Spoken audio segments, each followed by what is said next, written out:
Hello বন্ধুগণ, আজকে যে হারে গরম পড়ছে তো আবারও টক দই দিয়ে খাইমু। এখানে দেখো আমি একটু টক দই লইছি, ঠিক আছে। দেখি আমি টক দই দিয়ে কীরকম খাই। প্রথমে এখানে একটু ঠান্ডা জল মিশাইছি। হ্যাঁ, দইটা একদম বেশি টক, এটা লেগে বালা করে এটারে মিক্সড করুন প্রথম।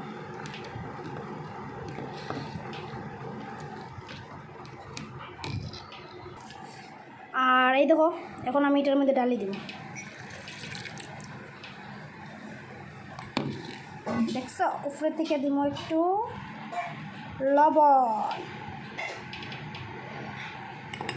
দিয়া ভালোভাবে মাখাইম। বন্ধুগণ, তোমরা এরকম খাইতে খার ভালো লাগে। এটা সেই যেটা মাঠা আছে না, পুরো মাঠার মতন লাগে। তোমরা এরকম কে কে খাও আমার কমেন্টে জানাইতে কিন্তু ভুলিও না, ঠিক আছে বন্ধুগণ। ওই দেখো গরমে খাইলাম। বাই বন্ধুগণ।